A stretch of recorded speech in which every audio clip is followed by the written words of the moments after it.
G'day, Stu from UAVfutures here, and today, well, we're going to be checking out these very cool, these are the new Dominator HD3 Fatshark FPV goggles. So this is what this review is all going to be about. Now I've reviewed a couple of the Dominator series before, so if you want to check out some of the other reviews, check the link at the end of this video and I'll leave some of those up there.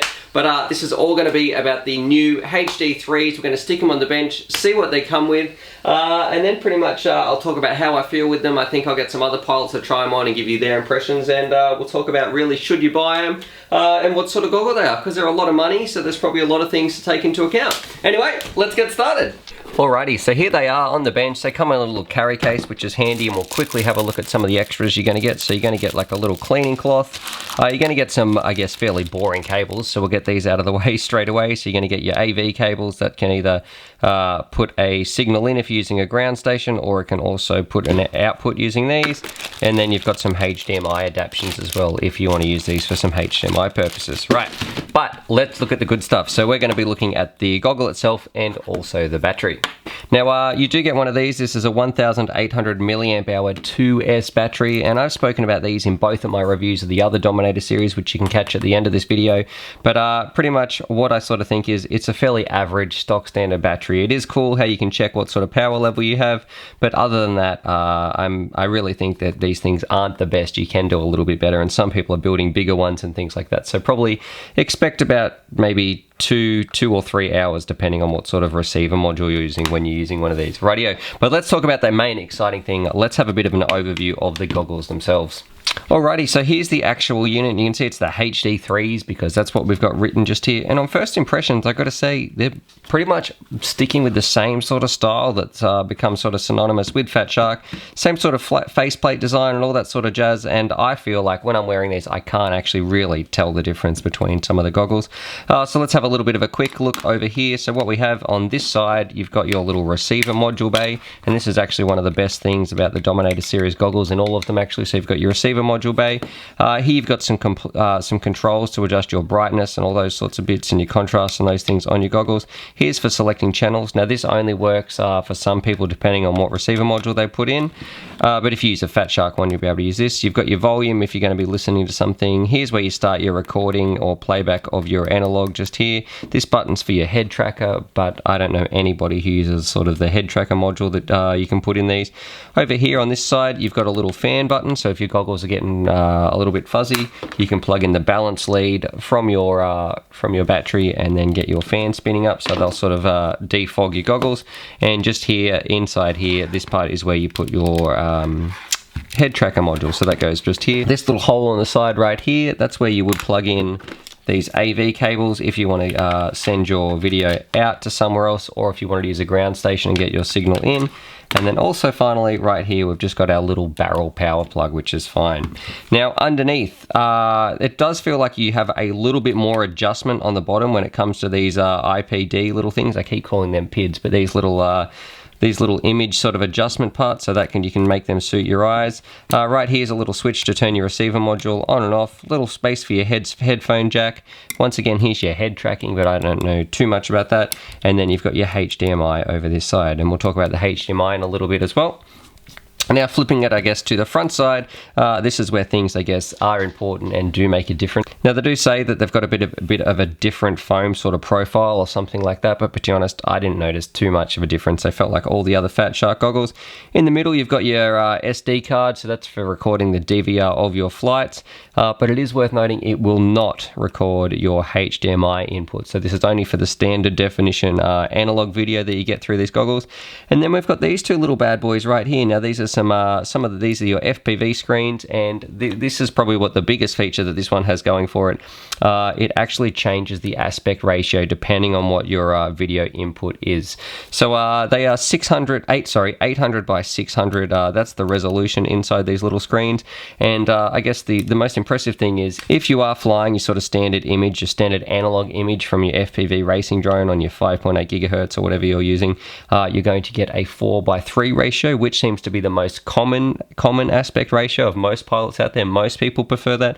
But if you do want to use these with something like a Phantom or something where you're going to be plugging in with the HDMI input, you will actually get the full widescreen effect. So that's when the displays jump to 16:9. So it's really, really cool how you can get both of those.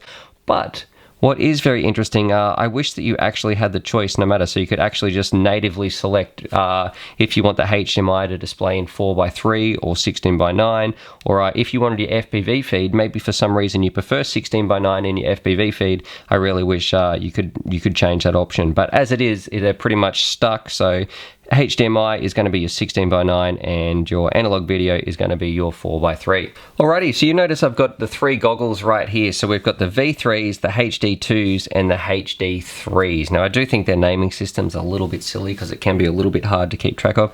So if you are ordering a pair of these, do make sure you know exactly what model that you're going to get. So this is the one we've been reviewing so far in this video, the HD3s, and here's the HD2s and also the V3s. Now the biggest, probably the difference between these is this one is always 16:9 in its display, but something that I want to speak about these new goggles that we're doing is their display option and their field of view. So the field of view of this one, and field of view is very, very important for people when they're flying, because some people like very, very immersive, some people like cinematic, and some people like a little mix in between. The field of view of this one is 42 degrees, this one is 50, and this one is, I think is it 32? Let me just double check. This one is 30 degrees right here. So these are going to give you the most cinematic sort of experience, and you're going to have, I guess, more of a small box in front of you. Well, not a small box, it's still very big, but it's going to feel like it's a long way away. These HD2s right here, and I don't know if they make these anymore, but these are definitely the most immersive. So they spread right around your face. You can really see the screen wrapping around, and it feels like you're actually sort of in there. Well, for me anyway, when I'm wearing my HD2s. And then over here on the HD3s, so the new model right here, this is sort of a nice mix in between. So it's not as immersive as the old HD2s. So if you're after immersion, that sounds funny, but if you're after the most immersion that you can definitely get, try and track down a pair of the HD2s. But if you're sort of wanting something in the middle, look, this wasn't as distracting as these ones. There's a lot to look at when you've got the HD2s on, and you might be looking around the screens a little bit, but when you've got the HD3s on, I felt like it was the perfect mix, especially for racing. It was right in front of you. You didn't have to look around too far, but it was still very, very immersive, much more so than say the V3s. Now for me, something I really want to point out, so they look very, very similar, and I know the field of view is different, but with the HD2s, a ton of people had some issues when they're putting on, they were getting some blurry edges. Now that didn't happen to me in my eyes. My eyes worked great with these, and that bit massive field of view was fantastic. But I actually found when I jumped over to the HD3s, these ones right here, it was a little bit blurry sometimes, and it more felt like I was a little bit cross-eyed or something was going on. And look, I did muck around with these parts at the bottom and try to spin them, but you know, make it perfect for my eyes. Maybe it was just the day, or maybe I had watery eyes all this week that I've been flying them, but definitely I felt like these things right here were a little bit harder for my eyes to focus on. So I don't know what's going on there, if they've changed something, but I actually found the HD3s a little bit more blurry than its older brother right here, than the HD2s. Now when you get one of these, if you are going to get one, because I know it's a massive choice, it is worth noting you don't get any antennas and you don't get a receiver module as well. So with the receiver module, this is, I'll leave a little link in the description to one of these actually as well, but this, you simply plug it in, and then it can actually scan for all your channels. So I actually think these are a heap better. There's you know, they could be the LaForge, the True D, some of the Real-Ac ones, whatever you're using. I think they're heaps better than the actual Fatshark receiver modules. So I think it's kind of a good thing that you're not paying for a receiver module. But if you're just going to be flying by yourself and you're always going to have one channel, then I guess you could use the Fatshark ones. But personally for me, I definitely reckon if you're going to be spending that much money, like $500 US on a new pair of goggles, you're probably going to want to get a really good receiver to go with it as well. Alright, so what we're going to do now, I'm going to jump over and we're actually going to talk about some of the DVR, and we'll have a look at some of the DVR this thing has recorded, and then I'm going to talk about some of my impressions when I'm actually flying around and how I feel about them. I'll get another pilot to try them on as well and sort of capture their thoughts, and then we'll jump back and finish the review. So let's cut to the DVR in 3, 2, 1. Alrighty, so here we are on board, and I've got to say two things about the DVR actually straight off the bat. When it is clear, it definitely looks like it is much improved over its predecessors. Really, really stable frame rate, and I feel like the quality is a lot better as well. But in saying that, I don't think like it's dealing with noise quite as well. Now this could definitely be my receiver module and like my little RealAct diversity switching between the two, and I wasn't having very good signal on the day anyway. But it was definitely, it looked a lot better than what you're seeing right here. So some of those parts look like I am unable to fly, but definitely it wasn't that bad when I was actually flying around. But I guess specifically here we're talking about the DVR, and yeah, I think when the signal is good, it is much, much clearer, much more, I guess, stable, and the colors look fantastic. Usually in some of the Dominator series, I think the colors look really flat and boring and horrible, but whatever they're doing here on the HD3s, I definitely think it makes for a much better DVR experience. Nice little leaf that I hit there. I just think, look, I'm not 100% sure why it does look so bad and all that breakup is occurring. There we go. So I think I'm about to have a little stack there. But I don't know why all that breakup is occurring all the time, because that was definitely not inside the goggles. Rightio, so we're down here, probably one of my favourite spots. I've been flying like pretty much 40 batteries today. It's been fantastic, and the whole day I've been flying the new Fatshark HD3s. So right now I'm sort of going to give a flight and talk about my experiences with them, and I guess see how they go. So you know what, I don't know if it's just been me, but most of the day I feel like I've battled a little bit with blurriness. Now that was something that I didn't have any issues with the HDv2s. But that's definitely something I can notice when I was flying with this. It took me a little bit more to adjust the PIDs, or whatever you call that, those optical, not the PIDs, what do you call those things, those little dipolar sort of adjustments underneath, to get the most out of this goggle. But once I'm used to it, I feel like you really don't notice the difference as much as I thought you were going to between the 50 degrees and the 42 degrees that these ones have. So it's definitely been a really enjoyable flying experience. Still, it's about as comfortable as all the others. I don't think the profile's changed or anything like that.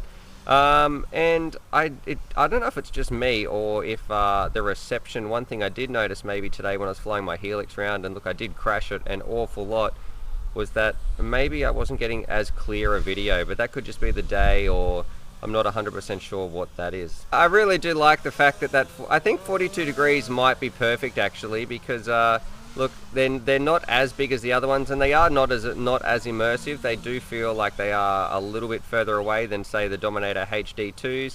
But I think you can focus more on what is going on. It's sort of like the perfect balance between the mix of the V3s and the HD2s. So definitely, I'm a big fan of these. I'll probably be flying these ones most of the time when I'm out. One thing I will say though is I'm not going to be able to test the Phantom or the HDMI input, because that's one little thing that's only switchable when you're using the HDMI. So that's how you get that 16:9 ratio. So at the moment there's no current way to display your FPV footage in 16:9, which is a bit of a shame, I think. Probably one question a lot of people are going to ask is, would you upgrade to a set of these if you already had the HDv2s or the V3s? And I think my straight up answer is probably not really. I think they're not really that much of an upgrade of what we already have. Look, the aspect ratio, or not the aspect ratio, but the screen size, 42 degrees field of view is what I think is fantastic. But I don't think I would go out and upgrade a set if I already had some of those other Dominator goggles, because I think the upgrade value really just isn't there. It's a lot of money to spend just for that small little upgrade. But if you're looking for a great goggle and you want to sort of get a top of the range one and you just want to buy one set, I definitely think that you can't go wrong with these, because I know they're going to be very, very popular. But if you've already got a set of Dominators, I probably would say hold off, and there's no real rush to grab these. Alrighty, so I've just been flying these all day, but what I've done, I've stuck them on Trev's head. He's going to have a fly around with them. Now, he usually flies with the Dominator Special Editions, so it's going to be interesting to see what he thinks when he's flying around with the HD3s. Alright, he might not be able to talk and fly. Let's see how he goes. Alright, talk to me, Trevor. What's happening? Yeah, they're certainly different.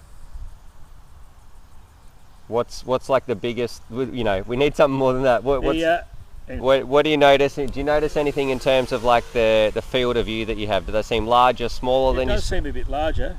I took a bit of adjusting to fit my head, like to get a clear focal image compared to the other ones. I don't know if they're any different, but might be just me. But yeah, very clear image.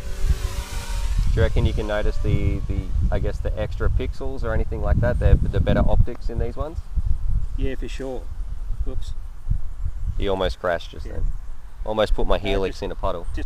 I like them, but I wouldn't upgrade to them. What about if you didn't have a pair of goggles? Would you recommend this pair? No. What would you recommend? The standard HDs or the... What do you mean the standard HDs? What are the other ones? Version 2s, aren't they? The HDv2s? Yeah. The other ones that I had? Or the Attitudes. I don't mind those either. For what these are worth, you could just about buy a whole setup. Look, they're as comfortable as the other ones, but it took a bit of adjusting to fit my head. You know, it's the same stuff as mine, so I don't know what they've done different. But clear, nice, but a lot of money, is that what you're saying? Yeah, for sure. You could buy a quad for what you could pay for one of these. Yeah. Rightio. There we go. So there's some good opinions about it, and definitely, yeah, they are kind of expensive as well. So that's definitely something to think about, I guess. Especially if you're just getting into the hobby, it's a lot of money to drop, I guess, on a first pair of goggles. So there it is. There's my review of the new Dominator HD3 Fatshark goggles. That's really actually quite difficult to say. I really don't like their naming system. I wish they'd move away into something else. But really, the biggest question is, are they worth the money, and is it worth upgrading? Now, if you're sort of getting into the hobby and you really want to start out and get the best FPV goggles you can get, I would say, you know, I would happily recommend these to somebody because they are a fantastic FPV experience. But on the other hand, if you've got some of the HD2s or the V3s right here, I really don't recommend people to upgrade because it's a heap of money and the features really aren't there to justify that whole new extra purchase, because it doesn't really feel that different to some of my other goggles. Yes, the field of view is a little bit different, and I guess you're jumping between, this one does have the ability to switch between a 16:9 for the digital FPV feed and the 4:3 for the analog. But other than that, if that really doesn't interest you and you're just specifically in it for racing, then I would say stick with the goggles you already have. Anyway, subscribe for more FPV related content. Hopefully that helps some of you guys out there, because I know goggles are a massive thing and a huge expense and a huge, I guess, initial outlay for a lot of people in the hobby. So hopefully that helps some of you guys. Subscribe for more FPV related content, and as always, happy flying. Alrighty, so hopefully you guys enjoyed that video. Definitely subscribe if you're new to the channel and check out these videos. And I'm also going to leave a little link here to my Patreon page, because I've got some fantastic Patreon supporters and I like to give back to them as well. So if you want to join the UAVfutures family, there's things like bonus Velcro straps, little bundles of FPV goodies and things like that that also get sent out. Anyway, happy flying.